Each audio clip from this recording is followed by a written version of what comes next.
네, 잘 오셨습니다. 오늘도 하나님 은혜가 임하는 귀한 시간 되길 바랍니다. 우리가 계속해서 살펴보고 있는 주제가 있습니다. 우상이라고 하는 주제입니다. 우상.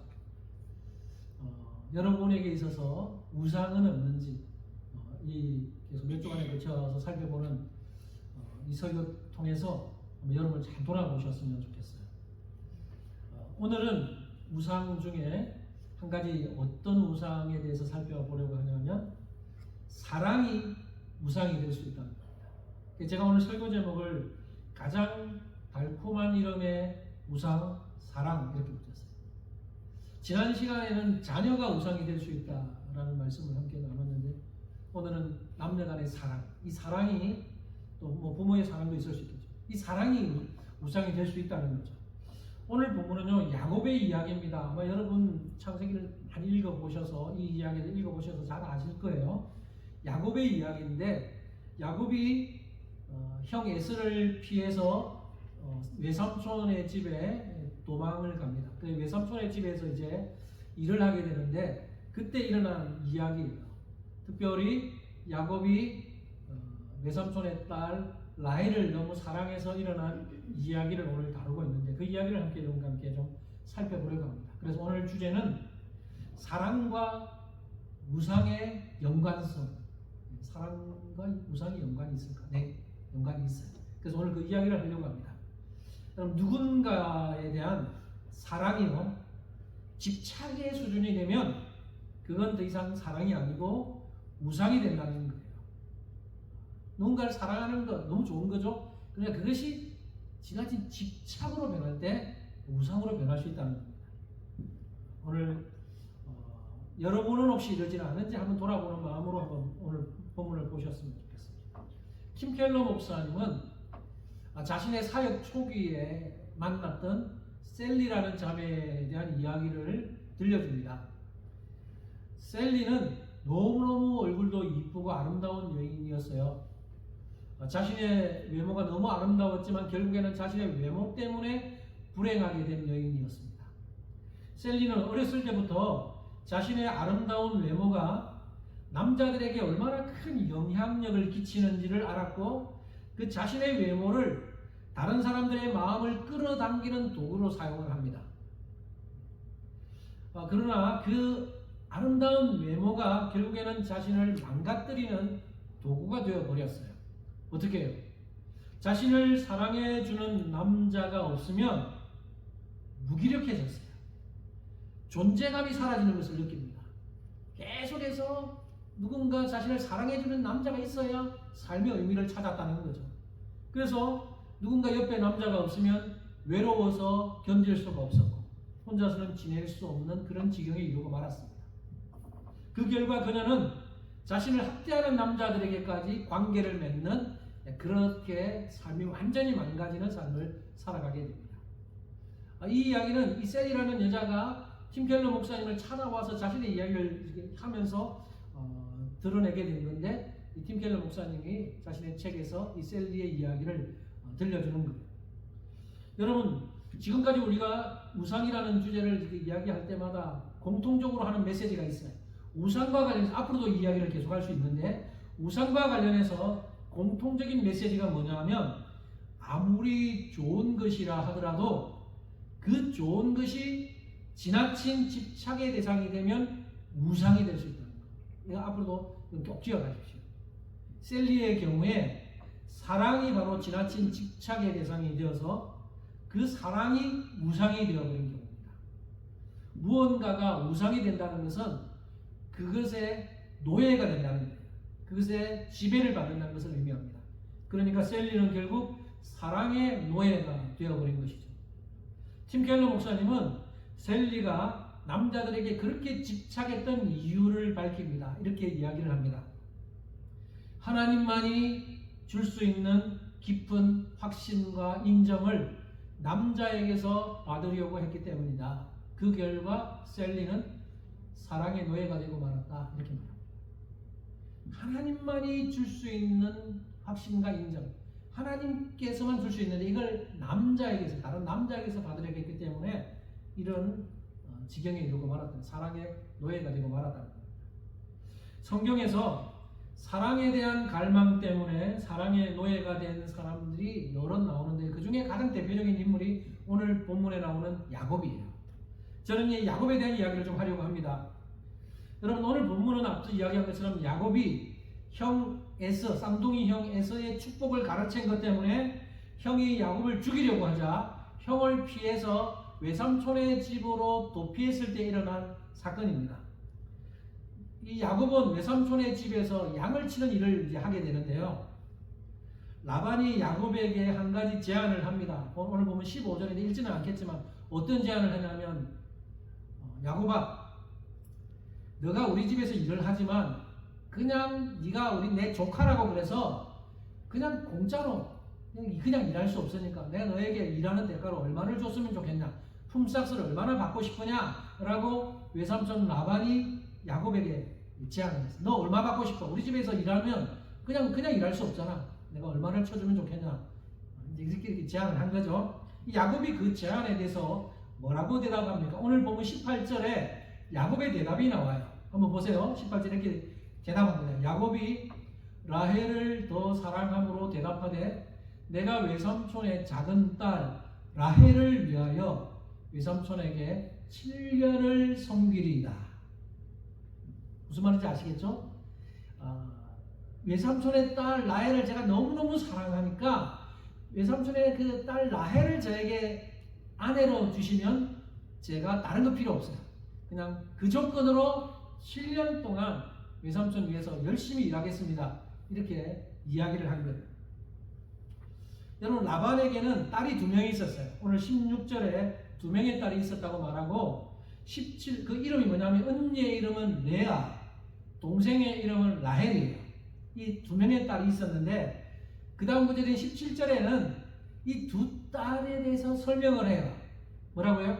레아는 시력이 약하고 라헬은 곱고 아리따우니, 이렇게 설명합니다. 우리가 여기서 주목할 것은 이 2 딸의 대조적인 표현이에요. 레아에 대해서는 시력이 약하다 이렇게 표현을 하고 있어요. 근데 여러분 이 구절을 여러 번 읽으셨을 텐데 이 구절을 읽을 때만 여러분 어떻게 이해하셨는지 모르겠는데요. 여기 시력이 약하다는 말은 앞이 잘 안 보인다 이런 의미라고 이해할 수 있는데 그게 아니에요. 지금 이 글을 기록하고 있는 저자는 레아와 라헬을 대조시키고 있어요. 서로 대조시키는데 한 명은 시력이 약하다, 한 명은 곱고 아리따다 이렇게 대조를 시키고 있어요. 그래서 레아에 대한 설명, 이 시력이 약하다는 설명은요, 단순히 눈이 안 좋다 이게 아니에요.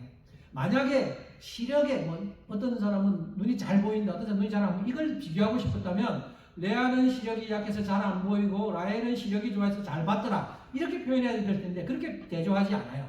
그래서 우리는 이 시력이 약하다는 것을 어떻게 이해를 해야 되냐면 라헬에 대한 설명과 대조되는 것으로 이해를 해야 됩니다.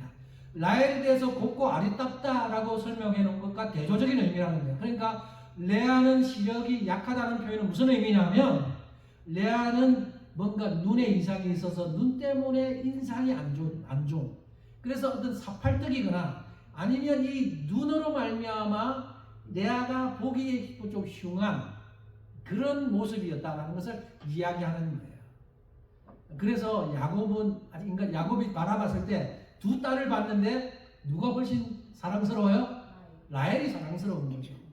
쉽게 말하면 레아는 못생겼고 라헬은 굉장히 이쁘고 아름답다 이런 표현을 이렇게 이야기하는 겁니다. 그래서 야곱은 언니인 레아가 아니라 동생인 라헬에게 푹 빠집니다. 라헬을 깊이 사랑하게 돼요.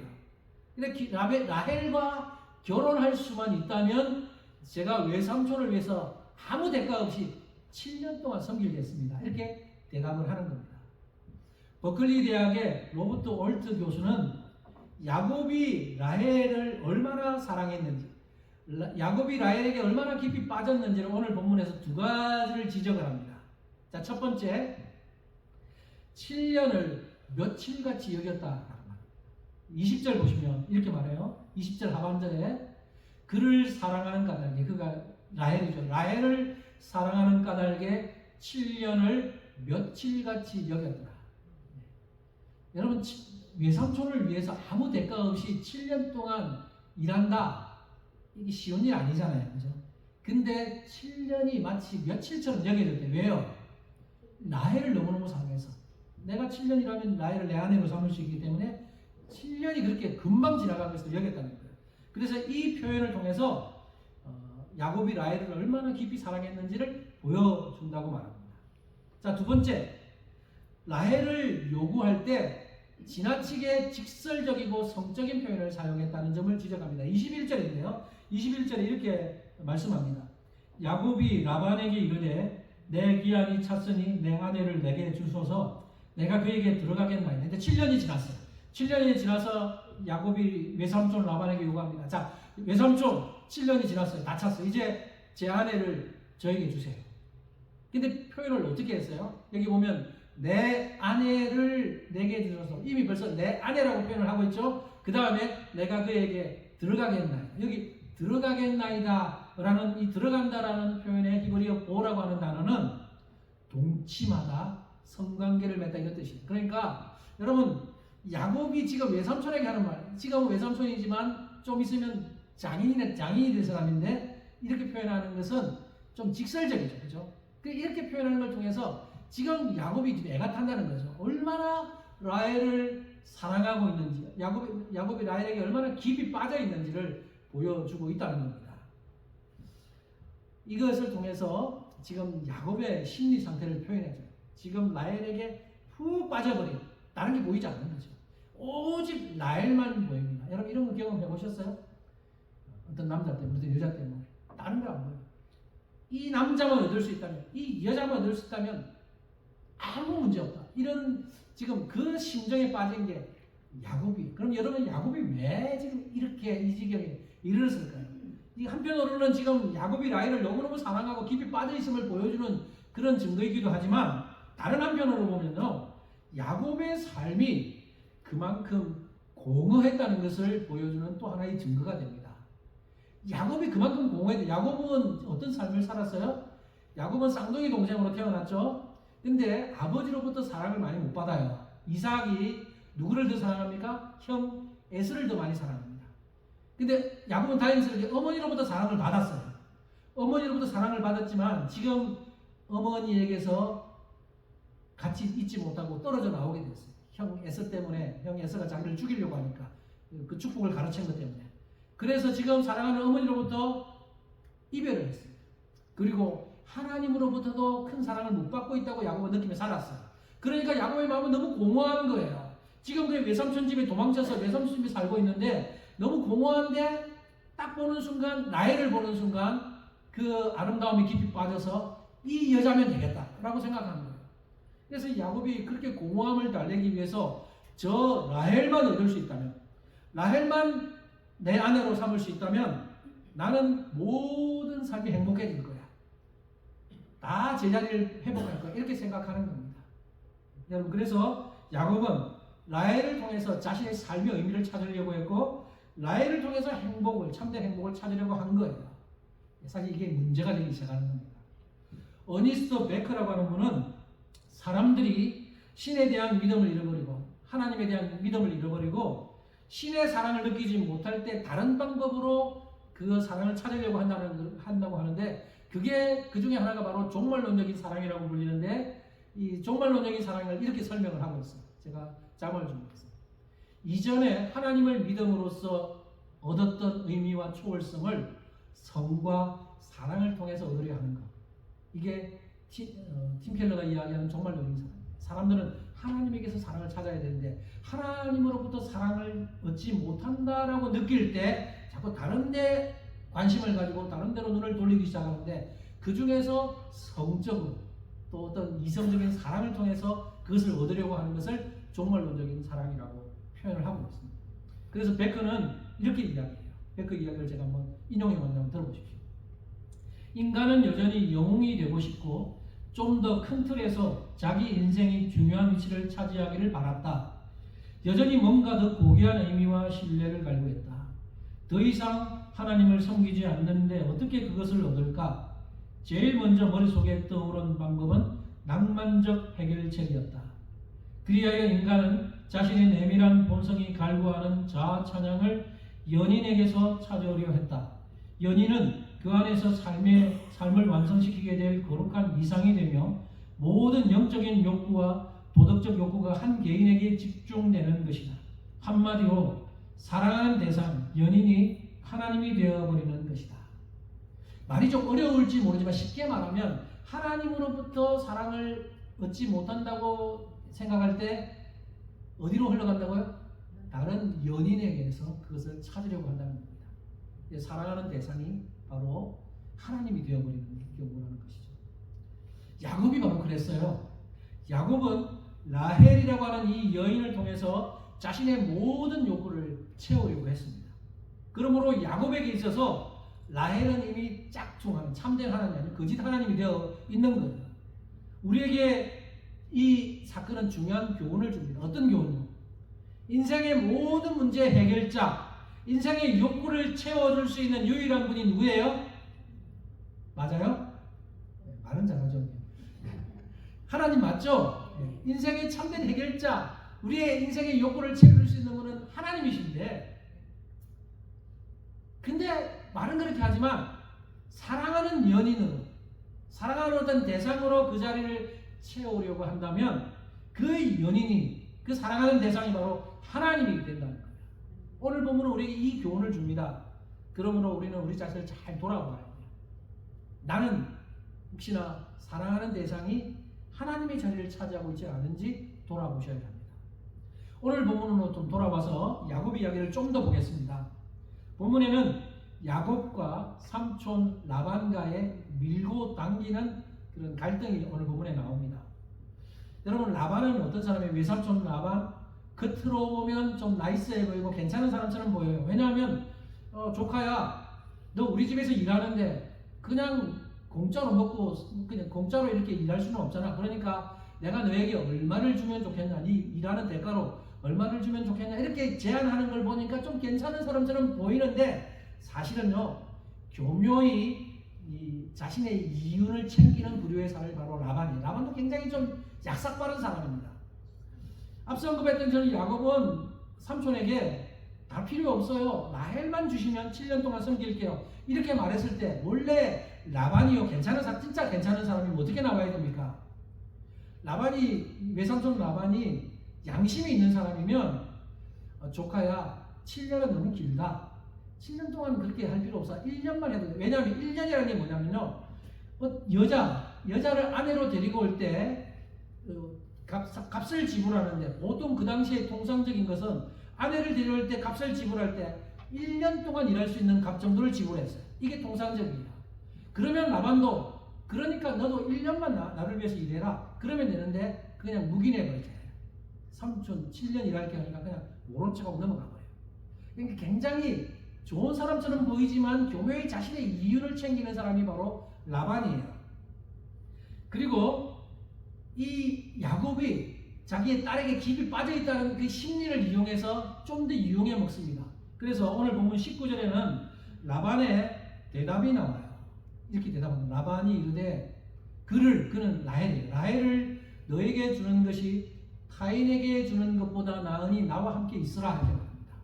왜 삼촌 라헬만 저에게 주시면 제가 삼촌을 위해서 7년 동안 일할게 하니까 대답하는 게 라반의 대답인데, 그래 알았다, 우리 딸 라헬을 다른 사람에게 주는 것보다 너에게 주는 게 나으니까 그냥 나와 함께 있으라, 이렇게 대답을 한 거예요. 근데 이 대답을 여러분 어떻게 생각해요? 이 대답을 보면서 라반이 승낙했구나, 그렇게 생각할 수 있지만 사실은 승낙이 아니에요.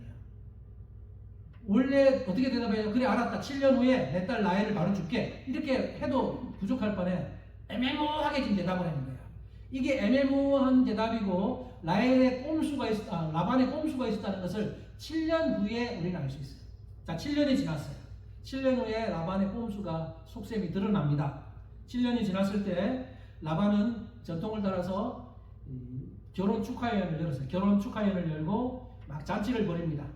그리고 밤에 딸을 야곱에게 데려다 주는데, 그 당시에 이게 베일을 썼죠. 베일을 써서 가려가지고 라반에게 데려다 줬어요. 야곱에게. 근데 이제 첫날 밤을 지내죠. 근데 아마 야곱은 당연히 라헬이었을 것이다 라고 생각하고 하룻밤을 잤는데 아침에 일어나 보니까 레아였어요. 라헬 아니고 레아. 저는 이 시험필 읽으면서 이게 현실적으로 가능한가 이 생각도 좀 들긴 들지만, 이게 밤중에 일어났던 일이고 이렇게 베일을 가려서 데리고 와서 하룻밤 자서 일어나니까 자기 옆에 있는 여자는 라헬이 아니고 레아가 누워있는 것을 보게 된 거죠. 그래서 야곱은 화가 났습니다. 이 분노가 차서 라반을 찾아가서 따지듯이 묻습니다. 25절 하반절. 외삼촌이 어찌하여 내게 이같이 행하였나이까? 내가 라헬을 위하여 외삼촌을 섬기지 아니하였나이까? 외삼촌이 나를 속이시면 어찌 됨이니까? 라고 따지듯이 물었어요. 그러니까 라반의 대답이 뭐예요? 읽지는 않겠지만 26절에 자기 지방에 관습을 들이댑니다. 우리 지방에서는 언니보다 동생을 먼저 주는 경우 없다. 언니보다 동생이 먼저 결혼하는 경우 없다. 이걸 핑계대면서 그래서 어쩔 수 없이 레아가 먼저 결혼해야 된다. 이렇게 들이대는 겁니다. 말도 안 되는 핑계를 대고 있는 거죠. 그러면서 라반이 조카 야곱에게 또 한 가지 제안을 해요. 27절. 무슨 제안입니까? 이렇게 제안합니다. 이를 위하여 7일을 채우라. 우리가 그도 라헬도 너에게 주리니 내가 또 나를 7년 동안 섬길지라. 아주 어처구니 없는 제안입니다. 7년만 섬기면 라헬 준다 그랬는데 7년이 지나고 나니까 라헬 안 주고 언니 레아를 데리고 왔는데 또 7년을 더 일하면 총 합쳐 14년을 일해야 사랑하는 너의 아내로 라헬을 주겠다. 이렇게 대답한 거예요. 굉장히 외삼촌 머리도 좋고 약삭 빠르고. 근데 왜 이렇게 이야기했을까요? 외삼촌 라반이 야곱의 마음을 너무 잘 아는 거예요. 이렇게 제안해도 거절을 못할 거라는 걸 아는 겁니다. 왜냐하면 라헬을 너무너무 사랑합니다. 지금 야곱에게 있어서 라헬은 이미 우상처럼 떠받들어지고 있는, 라헬에 너무 깊이 빠져있는 야곱을 아는 거죠. 그래서 이렇게 제안해도 제 조카는 거절 못할 거다. 결국 거절을 못해요. 그래서 야곱은 또 라헬을 얻기 위해서 7년을 더 섬기고 결국 14년을 라헬을 얻기 위해서 그 집에서 일을 하게 됩니다. 여러분은 야곱이 왜 이렇게 쉽게 속아 넘어갔을까라고 나는 이해 못하겠다 생각할지 모르지만, 사실 지금 야곱의 이 행동은요, 중독자의 행동과 거의 비슷합니다. 중독이 되어 있는 사람의 삶과 비슷해요. 그러니까 야곱은 지금 사랑이라고 하는 것에 깊이 빠져 있는데 이 낭만적인 사랑이 일종의 마약과 같은 역할을 하고 있는 거죠. 여러분, 이건 야곱뿐만 아니에요. 우리 주변에서도 이런 일이 일어납니다. 앞서 이야기했던 셀리의 경우 기억합니까? 셀리라고 하는 여인이 자신의 그 아름다움에 깊이 빠져서 결국에 남자들을 갈구하게 되는데, 이렇게 빠진 것처럼 결국 셀리의 경우는 그 또 남자라고 하는 그 사랑의 관계가 마약이 됩니다. 그래서 견딜 수 없이 그래서 자기 인생이 망가지고 마는 거죠. 우리가 내면이 공허하고 우리 내면에 어떤 두려움이 있을 때 자꾸만 다른 것으로 해결책을 찾으려고 그래요. 그게 바로 사랑인데, 내가 저 여자만 얻으면, 저 남자만 얻으면, 내가 사랑하는 저 대상만 차지하면 내 인생은 달라질 거고 나는 행복해질 거다. 그래서 그 사랑하는 대상이 우상으로 둔갑할 때, 우상이 되어버릴 때 이 문제가 일어납니다. 생각에는 저것이 나를 행복하게 해줄 거고 나에게 참된 마음을 회복시키는 치료제가 될 거라고 생각하지만 치료제가 아니라 자신의 인생을 더 망가뜨리는 것이 된다는 겁니다. 야곱이 바로 그렇죠.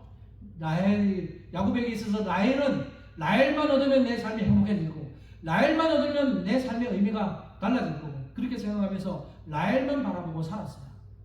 그러나 야곱은 라헬이 자신의 우상이 되고 있음을 몰랐던 겁니다. 결국에는 나중에 라헬 때문에 그 자신의 가정이 비참하게 운명이 갈립니다. 우리가 그 뒤의 이야기를 알아요. 여러분, 야곱이 라헬을 그렇게 사랑했는데 나중에 결혼해서 어떻게 됩니까? 하나님께서 레아에게는 자녀를 많이 주시는데 라헬에게는 자녀를 거의 잘 안 주세요. 그죠? 그래서 이 레아가 낳은 자녀가 6명이에요. 그리고 라헬은 나중에 끝에 2명을 낳아요. 그 중에 너무나 유명한 인물이 바로 요셉이잖아요. 그죠? 요셉을 낳게 돼요. 근데 야곱이 누구만 사랑해요? 레아의 자녀들은 안 사랑해요. 라헬의 자녀인 요셉만 사랑합니다. 또 편애하는 거죠. 아내도 레아는 안 사랑하고 라헬만 사랑했는데, 자녀들도 레아의 자녀들은 안 사랑하고 라헬의 자녀인 요셉만 사랑해요. 그러니까 어떤 일이 일어나요? 결국 레아의 자녀들이 라헬의 자녀인 요셉을 애굽의 노예로 팔아버리잖아요. 그래서 그 가정에 그렇게 사랑했던 요셉을 야곱은 이별을 하게 됩니다. 그런 결과를 초래하게 됩니다. 여러분, 우리가 이 사건, 이 내용을, 이 이야기를 통해서 배울 수 있는 게 뭡니까? 팀 켈러의 이야기를 한번 들어보겠습니다. 팀 켈러는 이렇게 대답을 합니다.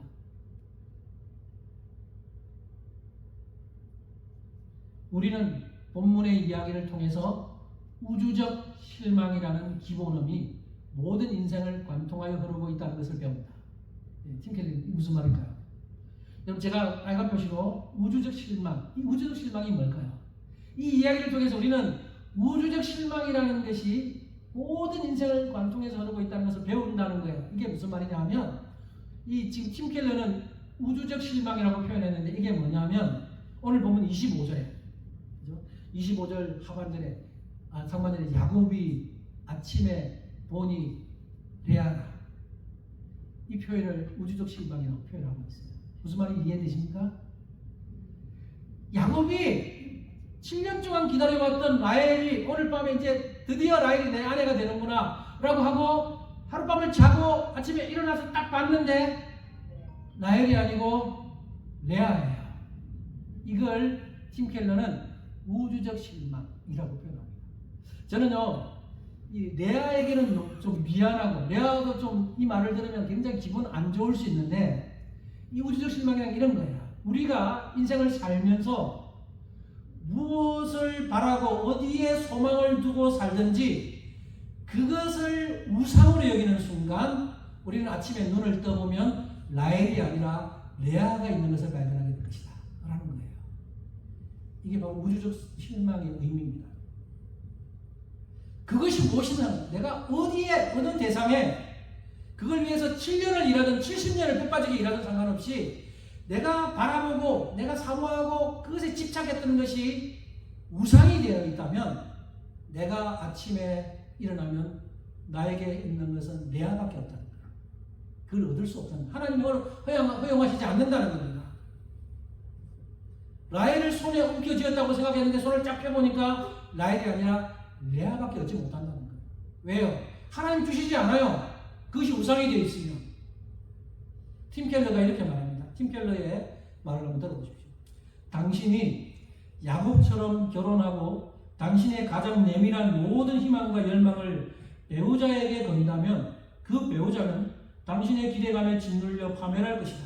그렇게 되면 당신의 인생뿐만 아니라 배우자의 인생까지도 온갖 형태로 뒤틀리고 말 것이다. 어느 누구도 당신의 영혼이 요구하는 모든 것을 채워줄 수 없을 것이다. 당신이 라헬과 잠자리에 들었다고 생각했는데 깨어나 보면 언제나 레아가 그 자리에 있을 테니 말이다. 이렇게 말합니다. 이것이 바로 우주적 실망입니다. 이러한 우주적 실망은 우리의 삶에도 존재합니다.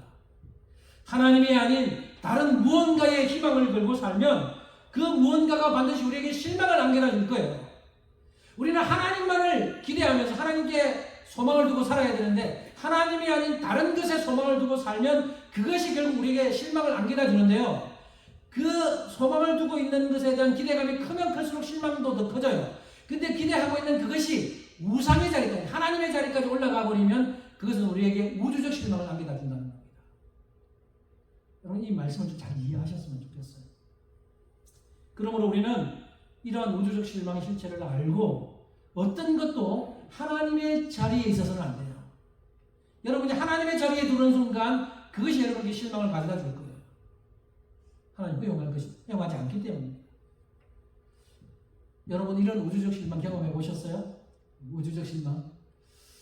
우주적 실망까지는 아니라도 내가 굉장히 간절히 바랬는데 그게 이루어지지 않았다. 그러면 좀 실망한 적은 있을 겁니다. 그러나 그것이 하나님의 자리까지 올려놔서 이거 아니면 나는 내 인생 끝이다 라고 생각했던 것을 얻지 못할 때는 우주적 실망에 잠기게 되는데, 우주적 실망을 경험했을 때 네 가지 반응이 있다고 합니다. 첫 번째, 어떤 방법이냐?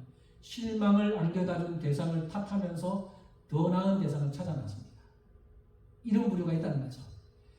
나에게 실망을 준 대상이 있었는데 이것 때문에 우주적 실망을 겪었어요. 그러면 또 다른 대상을 찾아냅니다. 계속해서 중독자의 삶을 사는 겁니다. 두 번째, 스스로를 탓하고 비난합니다.